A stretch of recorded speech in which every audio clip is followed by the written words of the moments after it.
Para gravar bem.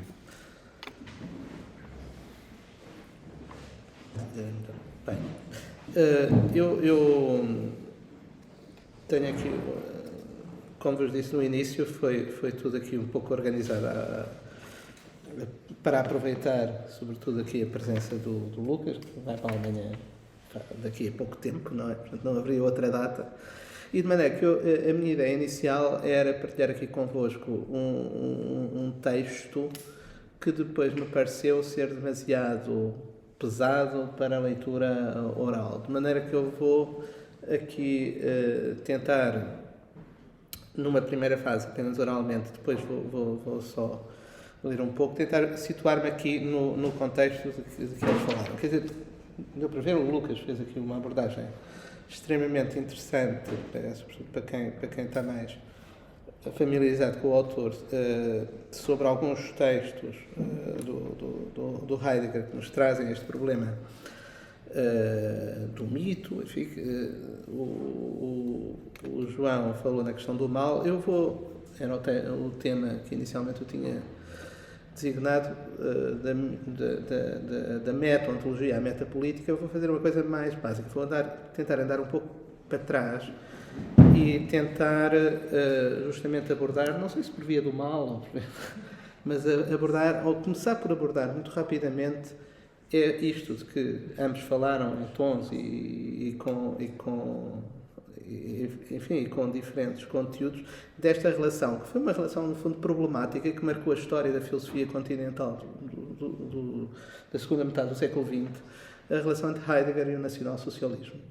Portanto, há aqui Heidegger não é um autor qualquer, como disse o João, de certa forma, mais por conta do Wittgenstein, ou menos quer dizer, mas certamente é, para muita gente, o principal autor filosófico do século XX. Quer dizer, isso é indiscutível. É certamente aquele que teve mais influência dentro daquilo de um cânone, embora nós saibamos que isso vale o que vale, não é? Mas, de facto, a sua relação com o nacionalsocialismo causou aquilo que se pode chamar o grande escândalo na segunda metade do século XX. Embora não se tratasse de um facto desconhecido, não era desconhecido, não foi uma surpresa para ninguém, quer sob o ponto de vista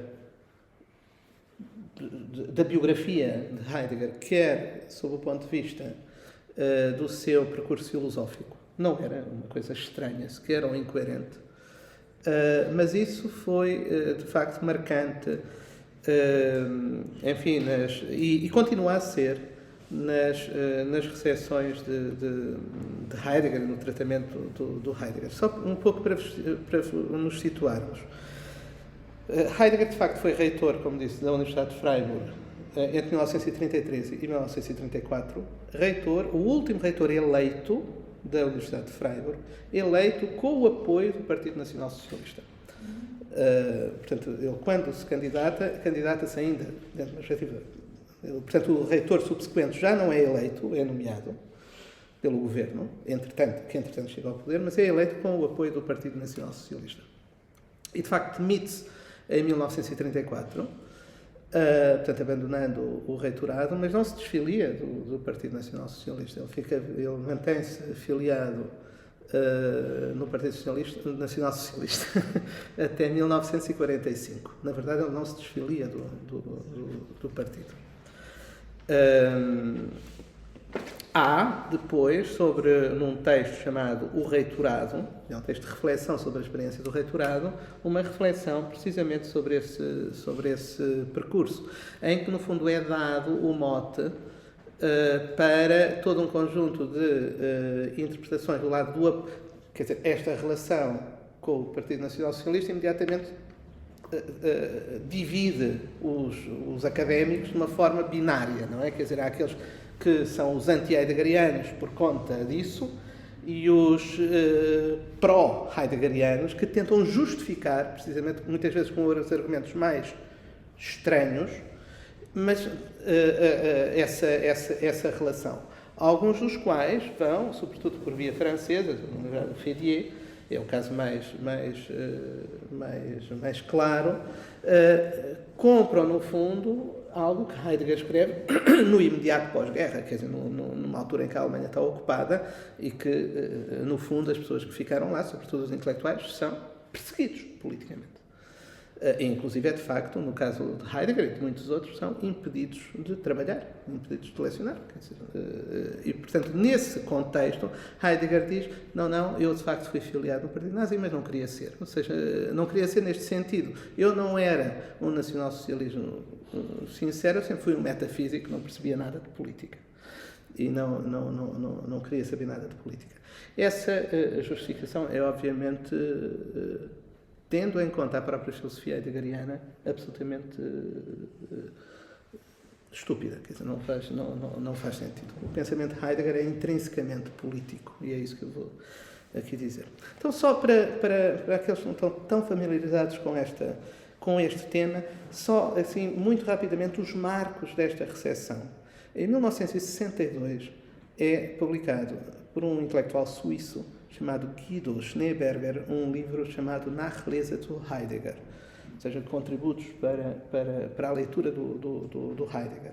E, na verdade, é uma recolha de textos que pela primeira vez ele vai coligir o quê? Os discursos, as alocuções reitorais, artigos de jornal, etc. Portanto, coisas menores que hoje estão acessíveis, se quiserem, pelo menos no alemão, no volume 16 das obras completas, e em línguas, para alguns, legíveis, em inglês, em francês, em italiano,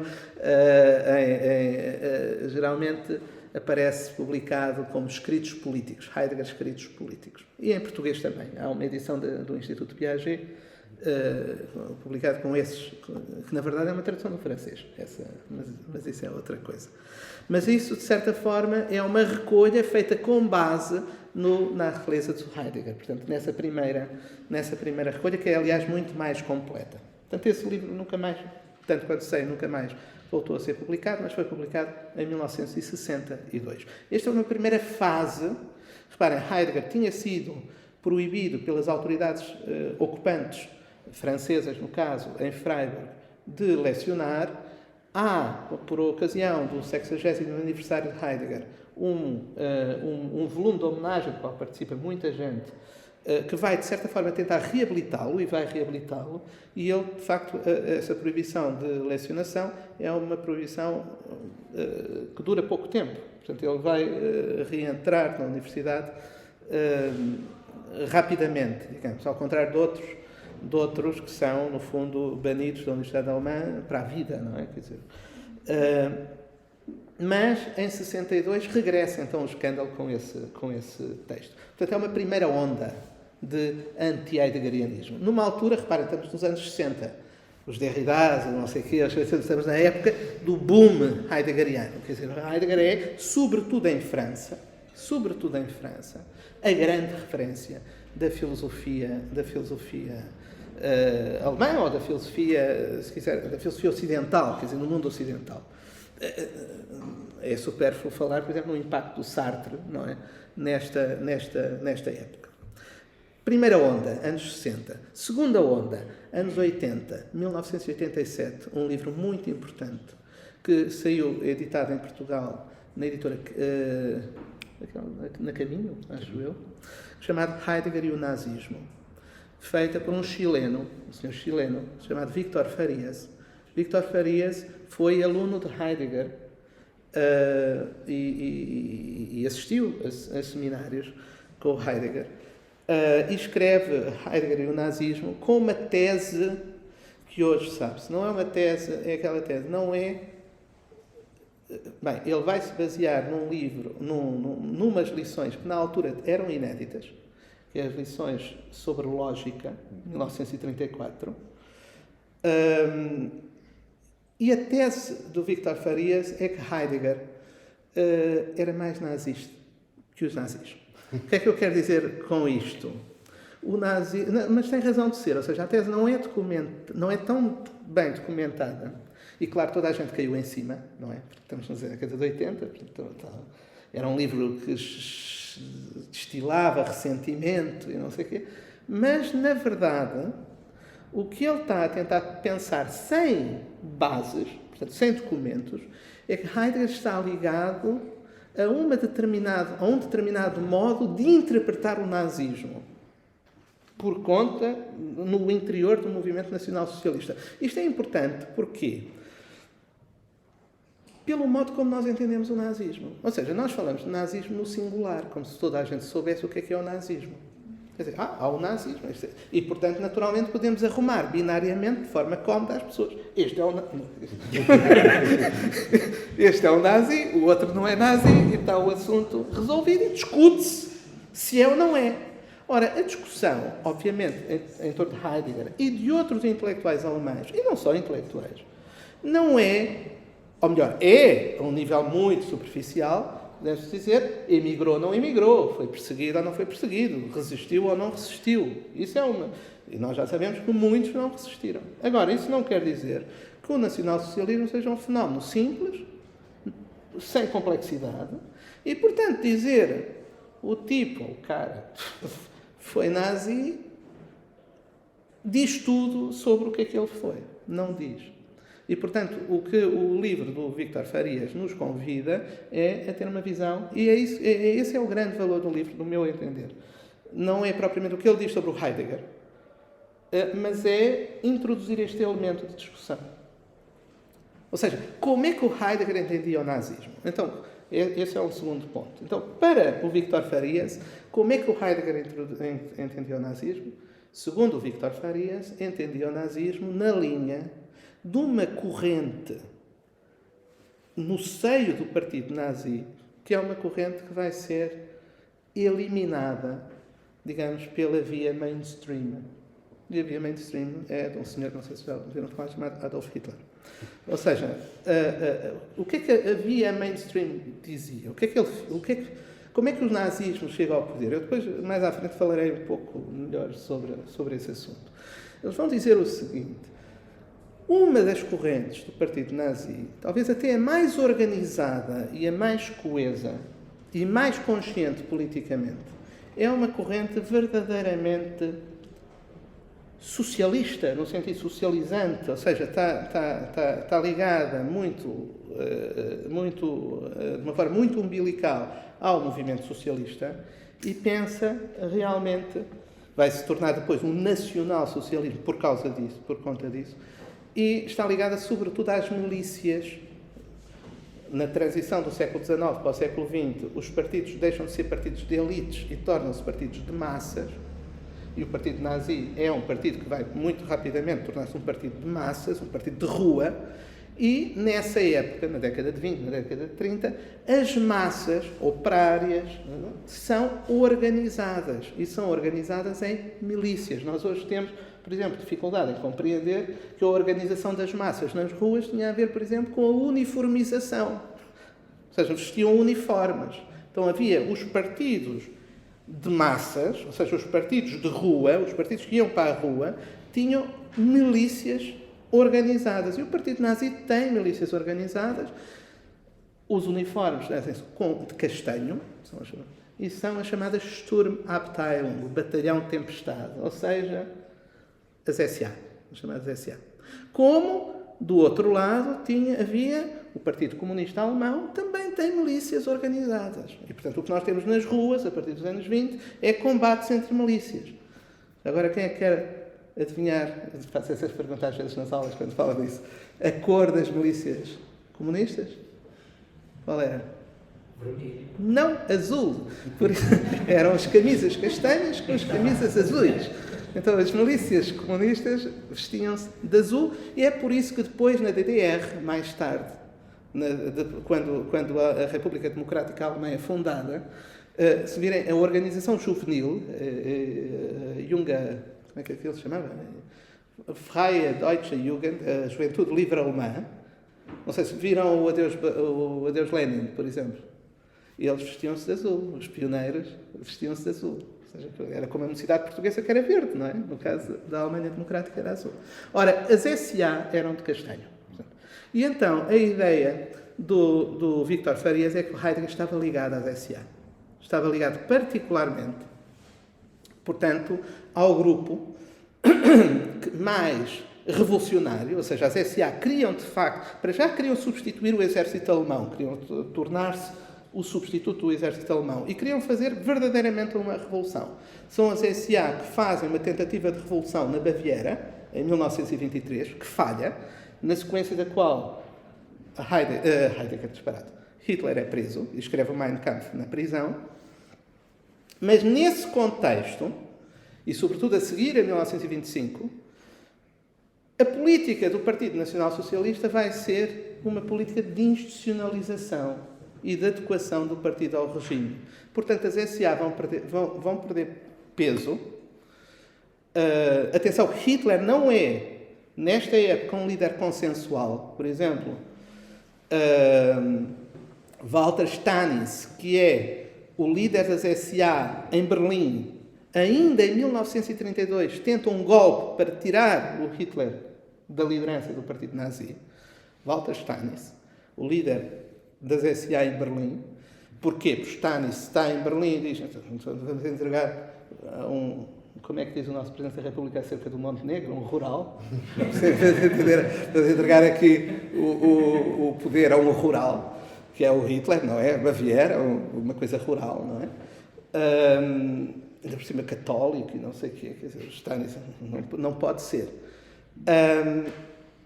E justamente o partido nazi vai se organizar, e a arte de Hitler, ao tornar-se líder incondicional do partido nazi, vai ser a arte de neutralizar, por estranho que possa parecer, as fações, digamos, politicamente mais organizadas e, portanto, mais radicais do Partido Nacional Socialista. Ou seja, e com isso, ele vai aburguesar, vai aburguesar o partido, vai, no fundo, adaptar o partido, vai tornar o partido palatável, digamos, para a classe média. Não é? Então, o argumento, eu perco muito a falar sobre estas coisas, mas o argumento do Víctor Farias é que Heidegger é nazi mais convictamente do que o Hitler, ou do que outra pessoa qualquer. Porquê? Porque precisamente está do lado desta facção das SA. Certo? Particularmente muito ligado, as SA vão ser eliminadas na Noite das Facas Longas, há alguns líderes das SA, o Strasser, o próprio líder, o Röhm, vai ser eliminado fisicamente, vai ser morto em 1934, e portanto é por isso, segundo, reparem, não há nenhum documento, nenhuma carta, mas é por isso que o Víctor Farias diz que o Heidegger se demite em 1934. Ou seja, ele demite-se em 1934, segundo o Farias, não como protesto, mas como protesto para o rumo que o partido nazi, de institucionalização do partido, tinha tomado. Quer dizer, mas, portanto, é um segundo... o livro foi muito criticado. Por exemplo, há um livro em português do intelectual brasileiro, ou croata brasileiro. Mais brasileiro que croata. Mais brasileiro que croata. O Zeljko Loparik, que escreve logo, que foi colega do Farias em Paris. Em Paris? Enfim, foi colega de Paris. Eu lembro que ele diz que foi colega dele. Chamado Heidegger Réu, que sai no Brasil em 1990 e é, para mim, das melhores coisas que se escreveu sobre este tema, claro, num livro de 1990, com todas as limitações que tem. Terceira onda, 2005. Emmanuel Faye, um livro, um calhamaço chamado Heidegger, l'introduction du nazisme dans la philosophie. A introdução do nazismo na filosofia. Esse livro... Eu não quero ser imodesto, porque não quero ser imodesto. Eu acho que escrevi a primeira recensão mundial desse livro, porque eu estava em Paris. Na altura comprei, li-o e escrevi, está publicado na Revista Filosófica de Coimbra, em 2005, a recepção desse livro. Muito crítica em relação a esse livro. Porque quem ler com atenção esse livro vê que as coisas começam a mudar. Eu diria que esse livro não é sobre Heidegger, é a introdução do nazismo na filosofia. Faz a introdução do cancelamento na filosofia. Ou seja, é realmente um livro feito no pressuposto de que as pessoas não têm as leituras que lhe permitem compreender o livro. Quer dizer, quem escreveu aquele livro, eu agora não vou desenvolver o tema, e é chato estar a falar de colegas que não estão cá. Eu até sou amigo dele no Facebook, portanto está tudo bem, não há problema nenhum com o feio. Mas realmente, esse livro das duas uma. Ou é um livro feito por quem não conhece o tema, que não é o caso, ou é, portanto, por um ignorante, ou pressupõe a ignorância de quem o vai ler. Portanto, é isto que, do meu ponto de vista, está subjacente ao cancelamento, a esta atitude de cancelamento. Porque o que é que ele diz, no fundo, para ser muito rápido? Ele diz que Heidegger não é um filósofo. Ele diz que Heidegger é um propagandista nazi. E, portanto, o lugar das obras de Heidegger não é em bibliotecas de filosofia. O lugar das obras de Heidegger é em documentos, na secção de História, em documentos sobre o nazismo. Mas com isso faz associações, para quem sabe um mínimo de alemão, associações completamente ridículas, que não têm outro nome. Só para vos dar um exemplo muito... Ele diz assim, é uma associação que eu me estou a lembrar, aliás eu digo isso na recensão, é um dos exemplos, mas há N exemplos. Heidegger usa no discurso reitorado o termo Hüter, guardião. Na verdade, Carl Schmitt escreve um livro chamado Der Hüter der Verfassung, o Guardião da Constituição, livro de 1931. Primeira premissa. Segunda premissa, Carl Schmitt foi nazi. Logo, ao escrever usando a mesma terminologia, isso já por si prova o nazismo de Heidegger. Ele esquece, ou não sabe, eu não quero acreditar que não saiba, que quem lê, eu fiz até sobre o Schmitt, portanto tem essa vantagem, quem lê o livro Der Hüter der Verfassung, do Carl Schmitt, esse livro é de 1931.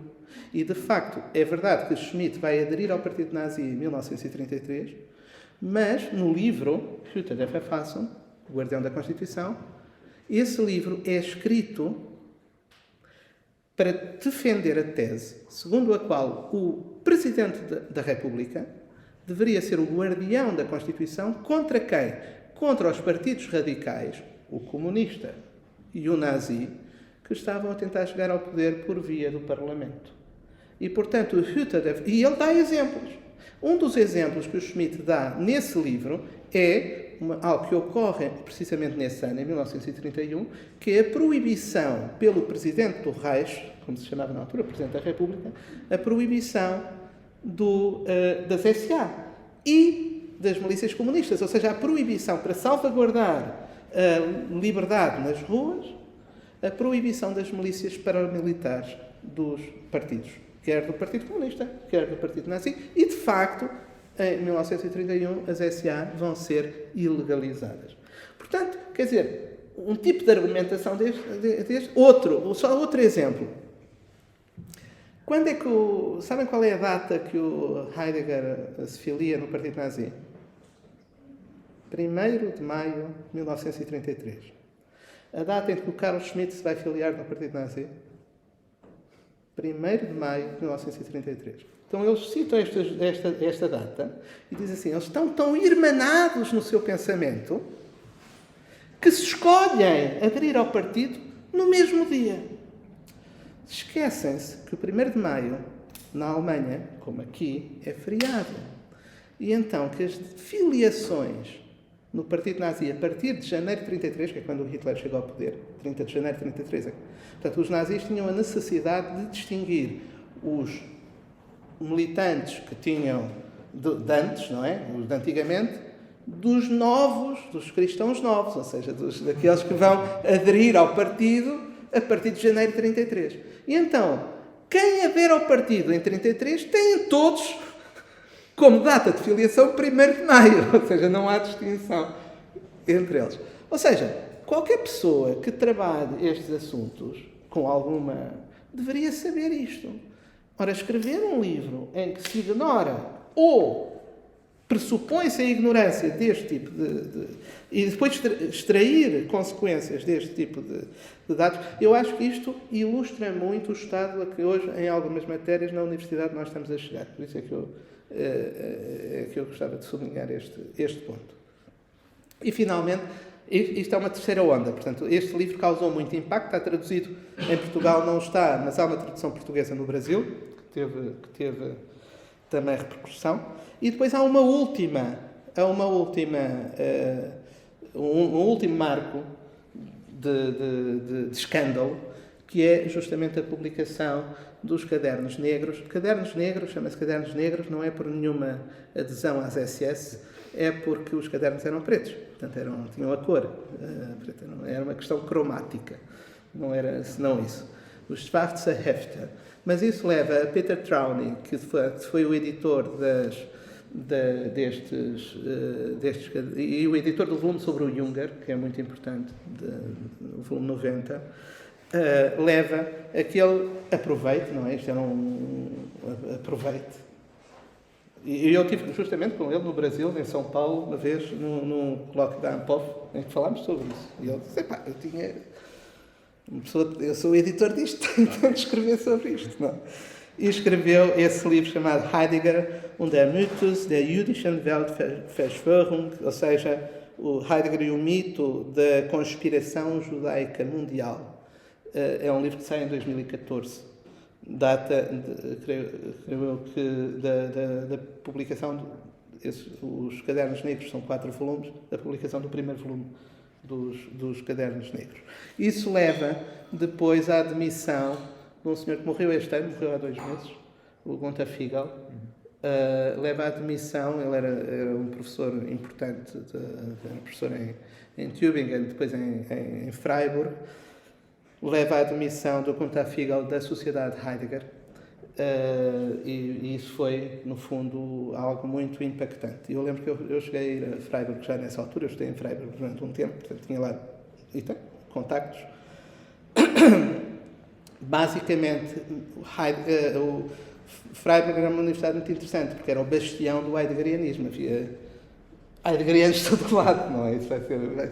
Mas, no fundo, cria-se um ambiente, sobretudo porque quando se mete a questão do judaísmo e do antissemitismo, então cria-se um ambiente muito hostil à própria presença do Heidegger. Eu lembro que houve um seminário que eu era para fazer e fizemos em Freiburg, depois já não se pôde fazer em Freiburg. Fomos para Meßkirch, que era a terra onde ele nasceu, que é perto, e, portanto, fez-se isso. Portanto, isto para dizer, e desculpem ter-me alargado, parece que eu estou aqui a encher chouriços, mas não é. Há um escândalo Heidegger que tem uma história e que por si mesmo é um tema aqui na filosofia. Primeiro ponto. Segundo ponto, entrando em questões mais filosóficas, como é que nós podemos entender a relação entre Heidegger e a política, se quisermos? Uma coisa é a relação entre Heidegger e o nacionalsocialismo, que passa por estes episódios todos, que tem a ver com a academia, que tem a ver com a biografia dele, mas outra coisa é a relação da filosofia heideggeriana com a política. E nós temos aqui aquela noção, isto é a ontologia heideggeriana, uma espécie de ontologia, uma metafísica, assim, que paira sobre assuntos mundanos, não é? E, portanto, não tem nada a ver com a política. Ora, o que me parece é que é exatamente o contrário. Ou seja, a filosofia heideggeriana, que se realiza como ontologia fundamental, é, de forma íncita e intrínseca, política. E porquê? Deixa-me aqui tentar ser claro, e talvez para uns esta explicação ou esta ideia é supérflua, para outros não estão familiarizados com a ontologia fundamental, talvez não seja. E é isto, quer dizer, se nós formos para a média, Heidegger com a ontologia fundamental, o que ele quer fazer é uma alternativa, oferecer uma alternativa filosófica, podemos dizer assim, à metafísica tradicional. E o que é a metafísica tradicional? Qual é a fonte, a base mais funda da metafísica tradicional? Eu diria É a ideia de que os juízos são determinantes. No fundo, a ontologia tradicional, que funciona como metafísica, vai ser elaborada através da tentativa de hierarquizar entes a partir precisamente da sua possibilidade de catalogação através dos juízos. Quer dizer, se eu disser isto é um telemóvel, eu posso dizer que isto é uma substância que pertence ao grupo dos telemóveis e de alguma forma divide binariamente os entes em geral entre os que são telemóveis, portanto, são determinados celulares, são determinados com as características dos telemóveis e aqueles que os não são. Ou seja, determinar é excluir. Determinar é, no fundo, ter a capacidade de arrumar, não é? Quer dizer, e então posso agrupar os entes em geral e classificá-los dessa forma. Quer dizer, nós temos os entes não viventes, temos os viventes, temos os animais. Toda a questão, por exemplo, da animalidade, que é discutida depois pelo Derrida, isso vem precisamente desta noção. Quer dizer, será que eu posso falar dos animais todos da mesma forma? O que é isso, o animal? Uma mosca e um primata superior são a mesma coisa, por serem animais? Eu sou diferente, essencialmente, dos animais, porque sou um zoon, um animal, um vivente. Logon echon, ou seja, um animal que tem o logos, que tem esta característica. Ou como é que é? Portanto, toda a metafísica procura, através de juízos determinantes, separar e hierarquizar os entes. Ora, o que a ontologia heideggeriana pretende fazer, ao pensar a relação entre ente e ser, é pensar de forma diferente. Por isso é que ele, na carta sobre o humanismo, a seguir à guerra, diz: eu tentei pensar eu não consegui pensar porque não consegui ultrapassar os limites metafísicos da própria linguagem, porque nós funcionamos com juízos e os juízos são determinações. Quando eu digo isto é uma caneta, estou a determinar o que é isto. Não é? Então Heidegger tenta pensar de outra maneira. De que maneira? Dizendo que, de alguma forma, o ser dá-se através de modos de ser. E os modos de ser dão-se sempre nos entes. O que eu quero dizer com isto? Quando eu estou a escrever com esta caneta, eu estou a escrever, e escrever significa lidar com esta caneta de alguma forma. Esta caneta serve para escrever. Está ligada a uma folha de papel, a uma escrita pela qual eu a uso. Ou seja, há um lidar com este ente que me revela, fenomenologicamente, um modo deste ente ser. Esse modo é aquilo que ele chama, e inventa uma palavra para expressar este modo de ser, diz, isto é uma Zuhandenheit, ou seja, é uma manualidade, isto é algo que está à mão. Mas isto não é uma determinação da caneta. Eu posso, como ele próprio diz, neste exemplo da caneta é dele, ou do martelo, por exemplo, um martelo, eu posso, se a caneta deixar de escrever, eu posso olhar para ela e dizer o que é que se passa. Ou seja, ela pode aparecer perante mim. Este estar perante mim já é um outro modo de ser, aquilo que ele chama perantidade, ou Vorhanden, quer dizer, o presente, o estar presente. Então, Zuhannenheit, Vorhandenheit, manualidade, como se traduz no Brasil, não é? Estar à mão, ou presença, são modos de ser, que não são determinações. No sentido em que esta caneta, o que é que ela é? Ela é o que é. Ela é um ente. A ontologia fundamental não serve para classificar e determinar ontologicamente os entes. Serve para analisar fenomenologicamente os entes através de um ente especial. Ou de um modo de ser especial que dá num ente que não são os homens, não são os seres humanos. Não, são os entes que nós mesmos somos. E os entes que nós mesmos somos, ou seja, aquele ente que nós mesmos somos, é caracterizado por isto. Compreensão do próprio ser, nesta estrutura, nesta variação das várias modalidades. E é este ente que nós mesmos somos, aquele que chama Dasein, não é? Ser aí, que não é um indivíduo, não é os homens em geral, não é a sociedade, não é? Este Dasein é Mit-Dasein, ou seja, é ser com, ser aí com, nesse sentido. É um Mit-Dasein, é uma coexistência. Dasein muitas vezes é traduzido por existência, tradicionalmente é traduzido por existência. Então podemos dizer, em Heidegger, quem abre o ser, aquilo que abre o ser é a coexistência, o coexistir, se quisermos, porque é um infinitivo verbal que está ali substantivado. Das Mit-Dasein, o coexistir. E então o coexistir, o existir com, que não é nem individual, nem coletivo, este coexistir, o que é que o caracteriza? A abertura de mundos, precisamente pela possibilidade de compreender o ser. E isto quer dizer, então, que não há o ser, não é uma entidade que paira acima do ente. O ser dá-se sempre no ente. E o ente também é sempre abertura do ser. Não há ente sem ser, na diferença entre ser e ente. Isto é aquilo que Heidegger chama diferença ontológica. É a diferença ontológica.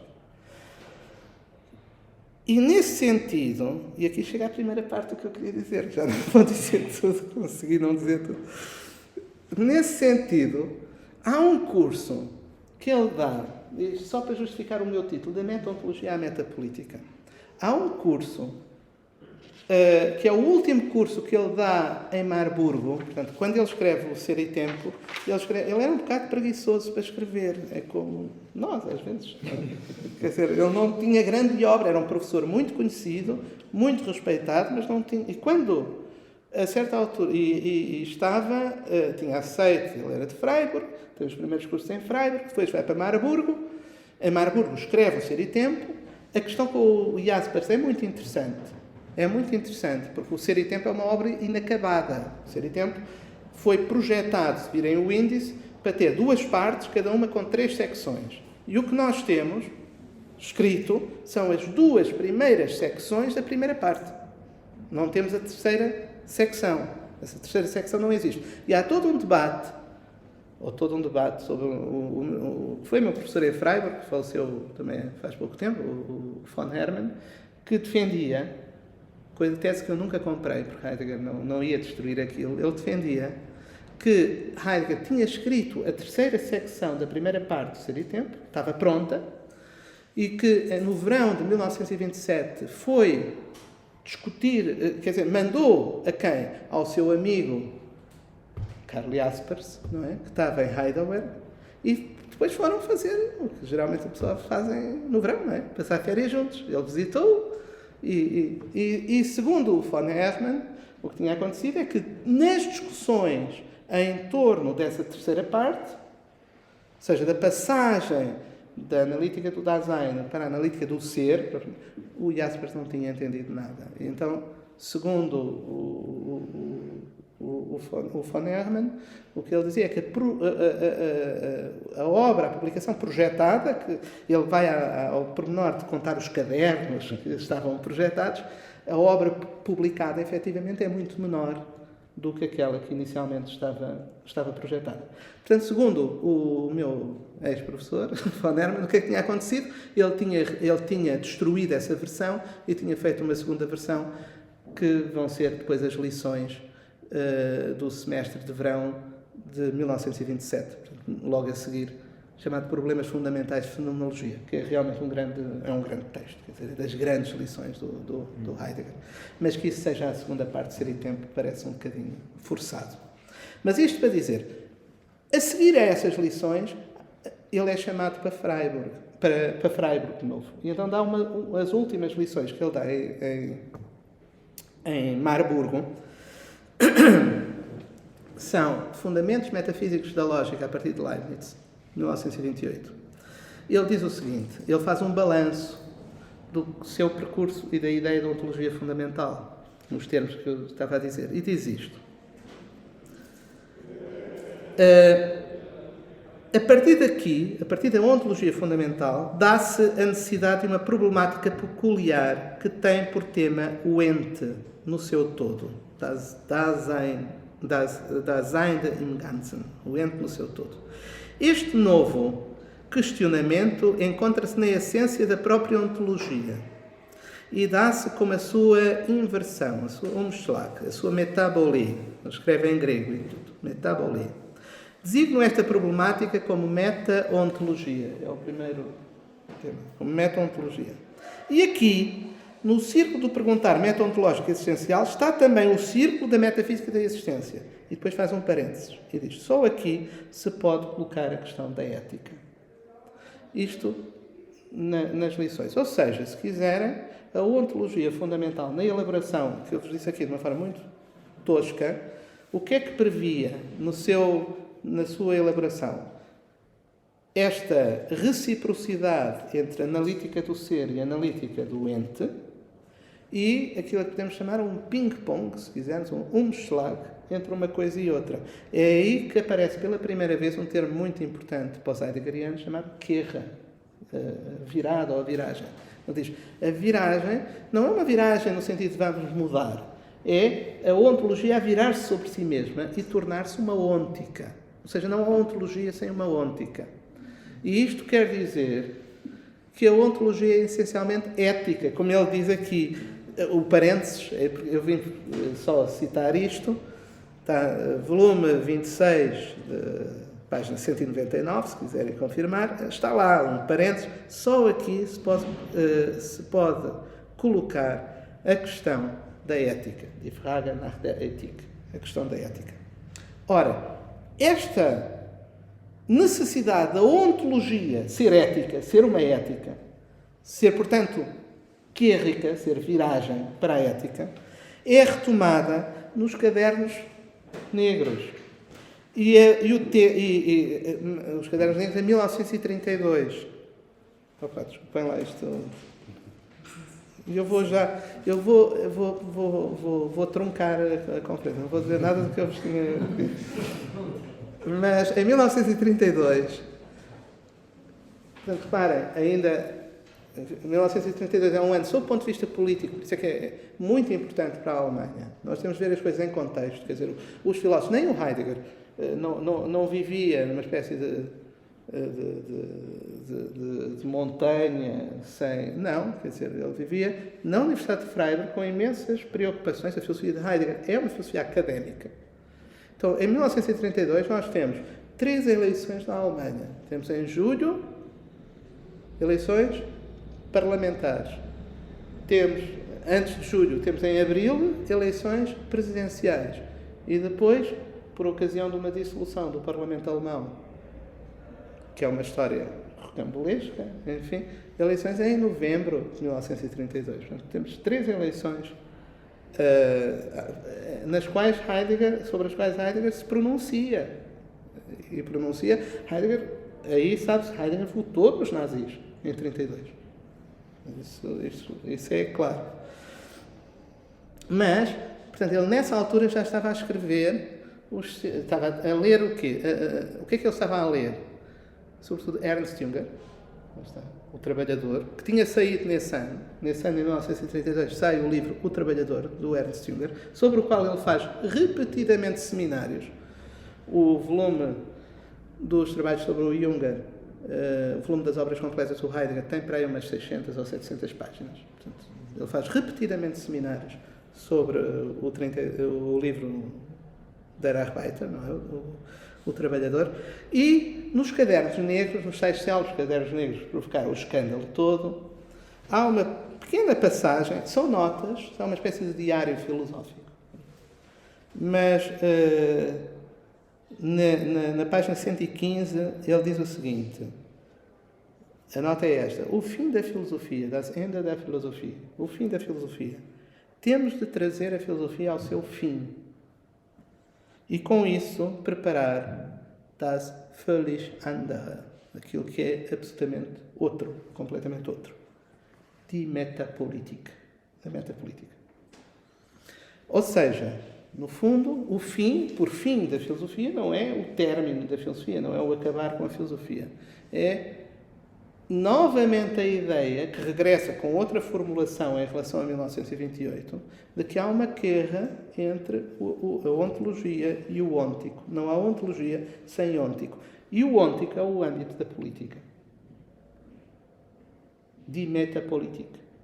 Ou seja, temos a meta-ontologia, a metapolítica. Agora, o que é que quer dizer que o ôntico é metapolítico?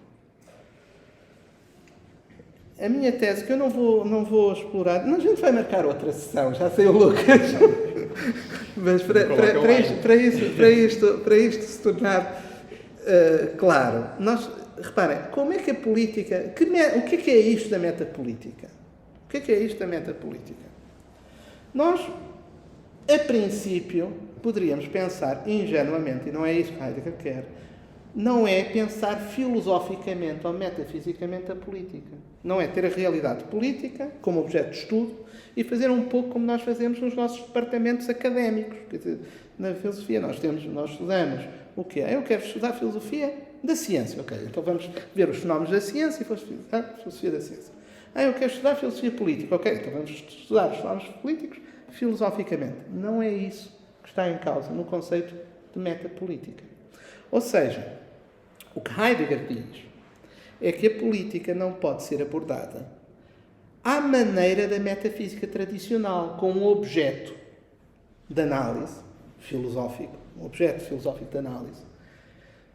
Objeto esse cuja análise teria à partida de separar aquilo que é do âmbito da política do que é do âmbito da ciência ou da ética. Quer dizer, a política não é um círculo de coisas. Não é o conjunto das coisas políticas que podem ser tratadas filosoficamente. Pensar a política dessa forma é pensá-la metafisicamente. É o que Heidegger pressupõe. Ou seja, pensar a política como o conjunto das coisas políticas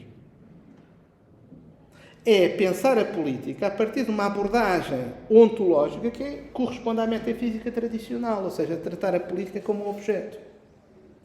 O que Heidegger quer fazer é justamente pensar a política metapoliticamente neste sentido. Quer dizer, pensar o ente ou caráter político do ôntico, se quiser.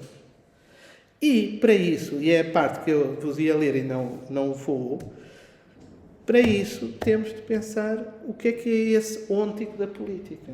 Ele vai chamar ao ôntico da política um conceito singelo, vai identificá-lo com um conceito singelo, um conceito banal, se quisermos.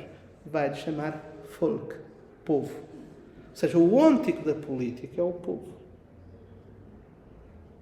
Isto quer dizer, o povo não é um conjunto de indivíduos, não é uma soma de indivíduos. O povo não é uma categoria que reúne um determinado grupo. Seja esse grupo um conjunto de indivíduos, como eu estava a dizer, seja esse grupo determinado de outra forma. O que eu vos ia ler, só para antecipar e para terminar, o que eu vos ia ler era, no fundo, a reconstituição dos vários conceitos de povo que vão estar presentes a partir de 1932. Eu enumeraria 3.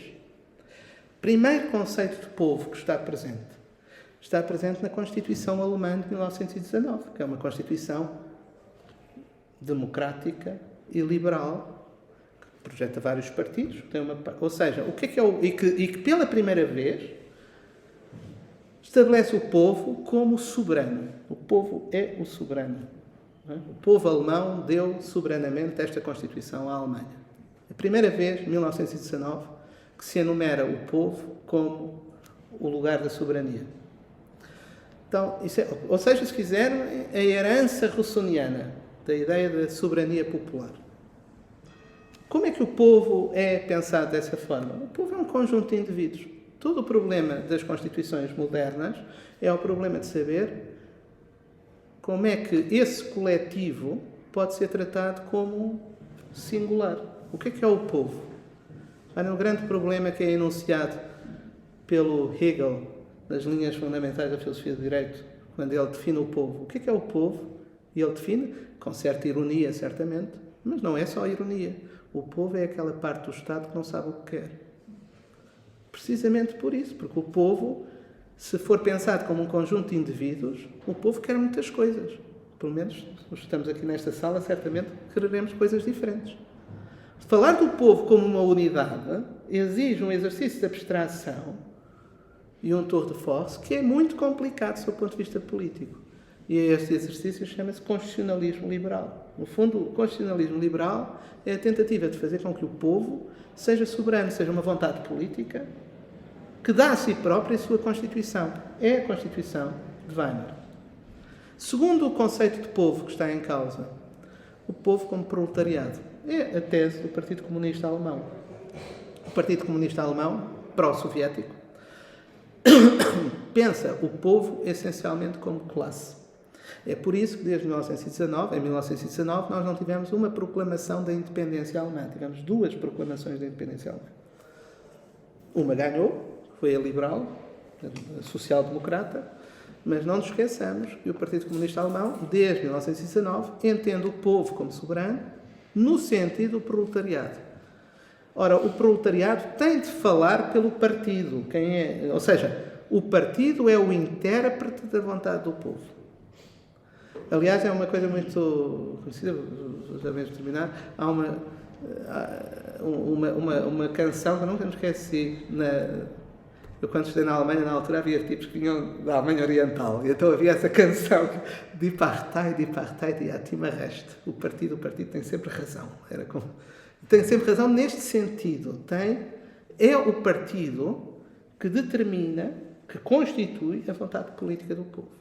E, portanto, no fundo, nós temos o proletariado, o povo como proletariado é soberano, mas quem sabe qual é a vontade do proletariado é o partido. Ou seja, o partido é a vanguarda do proletariado. Essa é uma segunda concepção de povo que há na Alemanha desta época. A terceira concepção de povo começa a formar-se, e é com esta que Heidegger vai, no fundo, dialogar, no seio do Partido Nazi. Do primeiro Partido dos Trabalhadores, depois do Partido Nacional Socialista dos Trabalhadores Alemães. O povo é etnos, o povo é uma etnia, o povo é, se quiserem usar o termo da época, o povo é uma raça. Ou seja, há uma raça que determina o que é o povo. Ora, a visão de Heidegger portanto, isto leva depois, já vos disse, esta ideia vai ser elaborada, também tem a sua complexidade. Isto vai convocar o racismo pretensamente científico da eugenia, que se está a desenvolver na Europa do Norte, nessa época. A ideia de racista mais tradicional que vem do século XIX, de um povo que não se mistura, por exemplo, os trabalhos do Gobineau sobre no ensaio sobre a desigualdade entre as raças. Portanto, a ideia eles, no fundo, os alemães vão sintetizar isso na ideia de um povo político, aquilo que eles chamam o politisches Volk, o povo político. O povo político é o alemão que depois vai dar a questão da pureza racial, os certificados de pureza racial, etc. Então, Heidegger vai lidar com esses conceitos. E qual é que vai ser a posição de Heidegger? E com isto vou terminar, deixando isto depois por justificar. Qual é que vai ser a posição de Heidegger? Vai ser de crítica radical à noção liberal de povo, ao povo como uma soma de indivíduos, em nome do Mitdasein, ou seja, em nome da coexistência.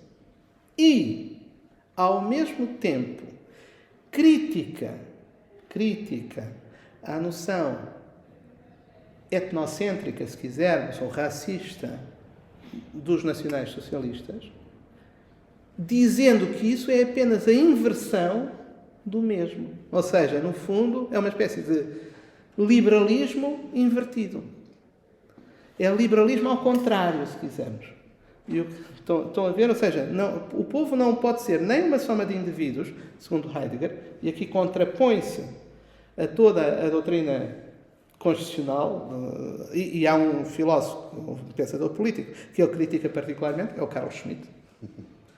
Portanto, o povo não é nem um conjunto de indivíduos, mas também não é uma raça ou um grupo étnico. Porque se o for, os dois pensam metafisicamente, em termos de Heidegger. Os dois pensam de forma liberal. E isso é que nos faz um pouco estranheza, quando uma pessoa vai ler aquilo. Por exemplo, Heidegger nos seminários diz coisas como esta: os nazis são liberais. Ou o Carlos Schmitt pensa de forma liberal. De uma forma, quer dizer, se o Carlos Schmitt pensa de forma liberal, eu não sei o que é que seria não liberal.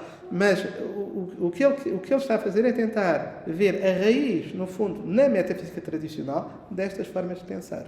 E depois pensar, coisa no qual ele não é bem sucedido, uma metapolítica para lá dessas aproximações. É isto, desculpem ter-vos maçado só com a primeira parte do que eu tinha a dizer, mas é isto. Obrigado.